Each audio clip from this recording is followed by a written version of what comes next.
So next concept in this chapter is living organism and how do they produce the energy, right? So in this concept we will learn about that respiration, it occurs at two levels, at body and at cellular level. So what the author means respiration at body level, so that is basically breathing.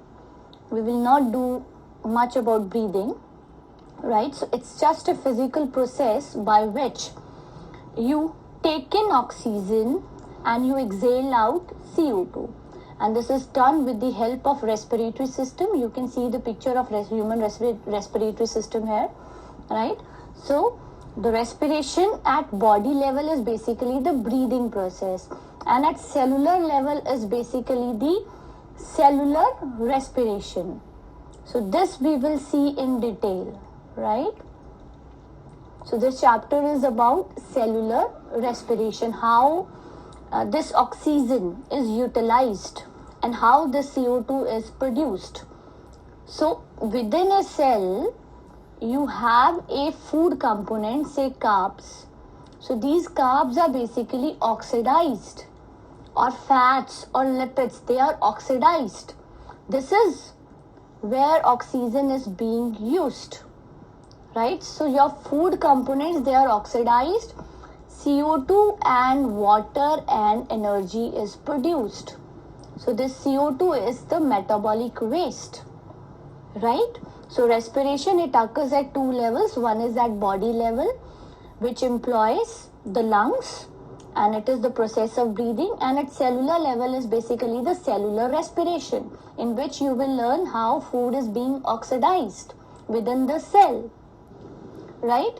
So first of all, we will finish this human respiratory system labeling. So you can mark this as nostrils. These are nostrils.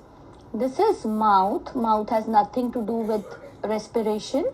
This part is the trachea, and the opening of trachea is covered with the membrane, which is known as epiglottis. Provided if this is a membrane, then this has to be epiglottis. So these parts, these small branch-like structures, if you see, they are bronchi. Bronchi finally open up into these structures, right? All these structures are known as alveoli, right? This part, this semicircular part is known as diaphragm,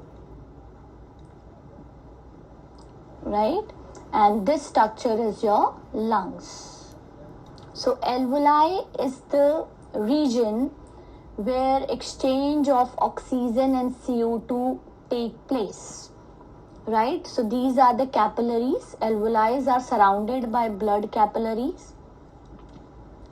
Alveoli are surrounded by blood capillaries. Oxygen diffuses from alveoli to the blood, and CO2, which is already in the blood, it diffuses out from blood into the alveoli, right? So this is how respiration is taking place at body level. Fine. So we'll see the next questions. How many atoms of CHO are respectively present in a molecule of glucose? So in a molecule of glucose, if you look at the molecular formula of glucose, it is C6H12O6. So now you can answer it. There are 6 molecules of carbon, 12 of hydrogen and 6 of oxygen. Which type of chemical bonds are present between all these atoms? So they are covalent bonds, right? In terms of chemistry, what happens actually when a molecule is oxidized? When a molecule is oxidized, we'll take a molecule of glucose here to understand. This is glucose. When a molecule is oxidized, CO2 and water are produced as a waste product, plus energy is released. So our focus should be on energy. When molecules are oxidized, energy is produced. So this is the answer for question number 3, right? So the carbohydrates of the food we consume every day are mainly utilized for the production of energy. So what do you mean by mainly utilized? If you take in carbs, fats and protein. So what will be utilized first in your body? So it will be the carbs. The second component which will be utilized in your body once carbs are finished, that will be fat. And the third component your body will use to produce energy is the proteins, right? So that's why it is written here that carbs are mainly utilized for the production of the energy. And how this energy is obtained, in what form? It is in the form of ATP. ATP is basically a chemical. We will see the chemical structure of ATP as well. So it's a chemical which is known as energy currency. If somebody asks you what is the energy currency of the cell, so energy currency of the cell is ATP, right? Within the cell, all the chemical reactions which are taking place, all the chemical reactions, they need energy to happen. So that energy will be provided by ATP, right? For this purpose, for the production of ATP, glucose, which is a type of carbohydrate, it is oxidized step by step in the cells. So we will see in detail how carbohydrates, they are broken down within a cell. You are studying respiration at the cellular level. So this is known as cellular respiration. The oxidation of food, I am writing the definition over here. Oxidation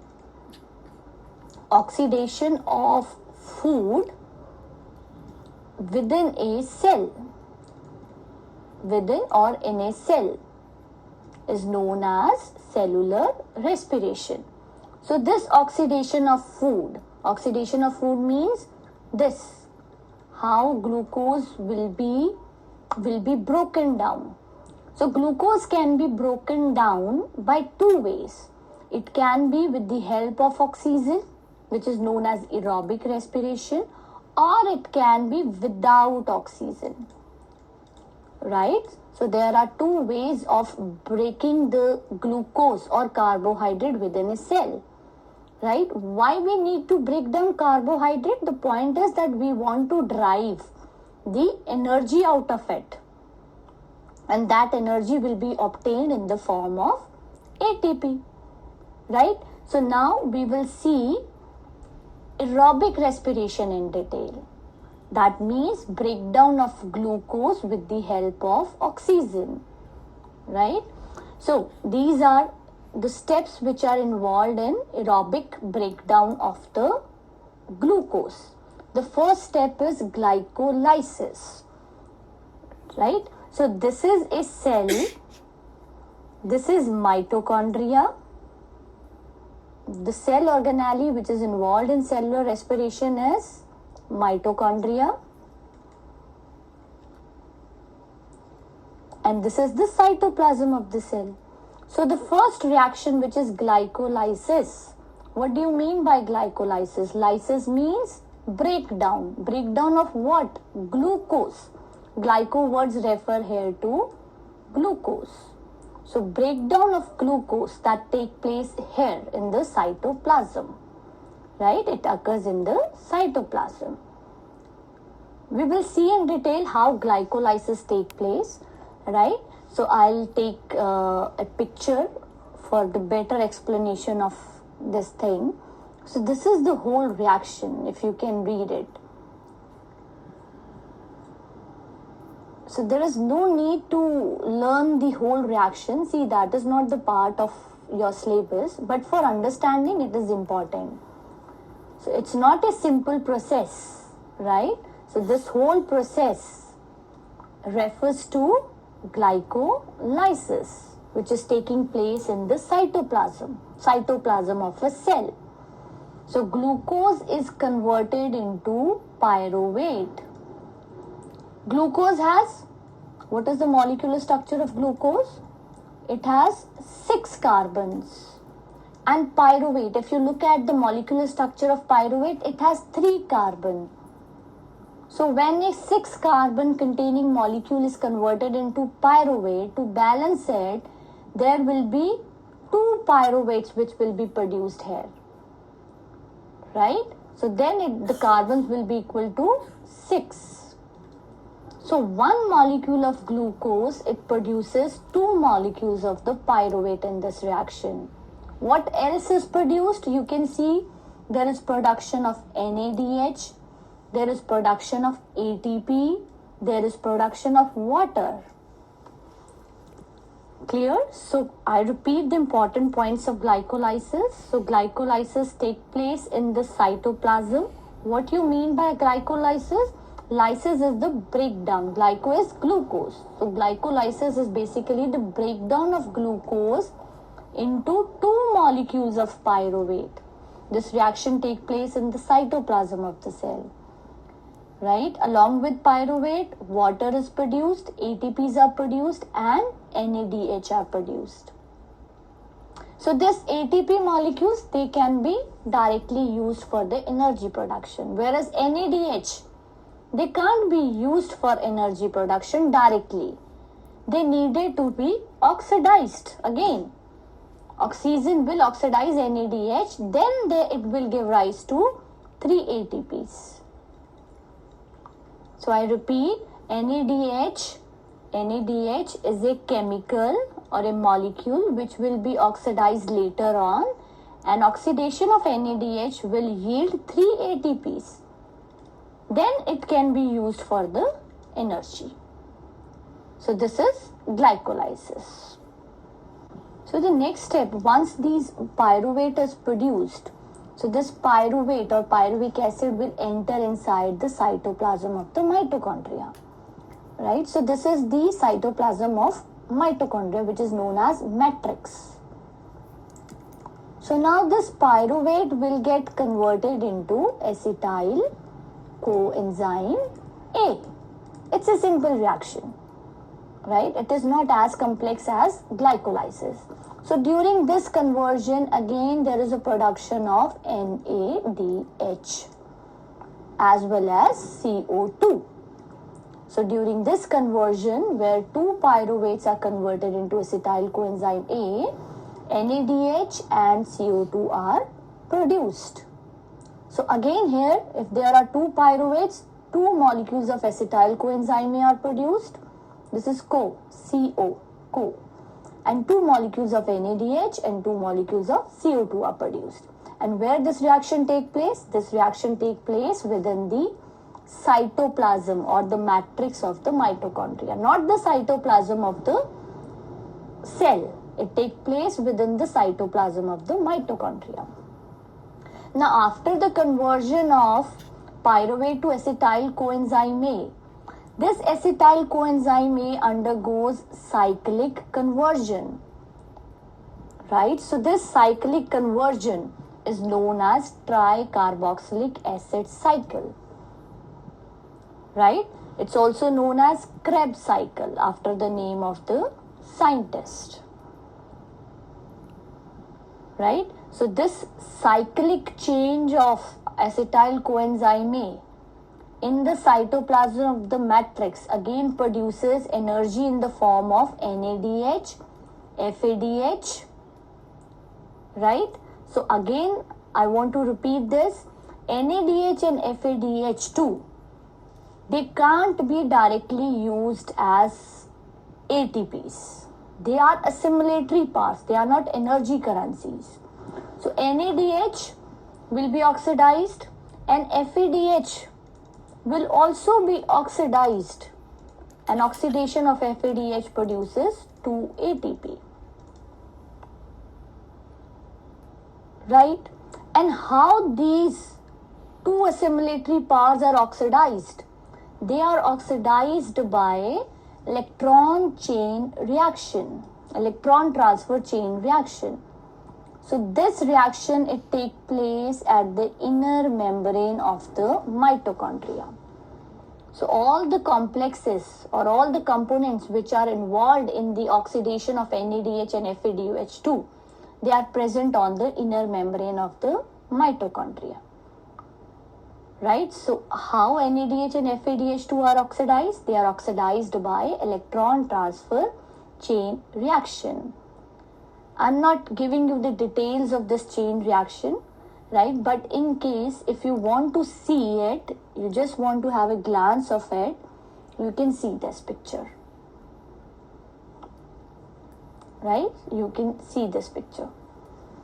So this picture is basically the transfer of electrons from NADH to oxygen.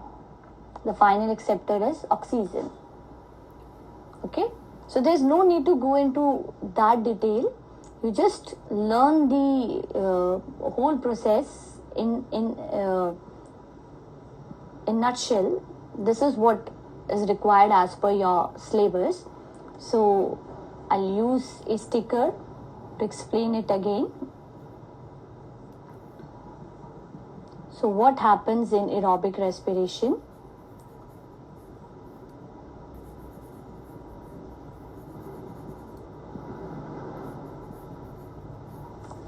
So there is a molecule of glucose.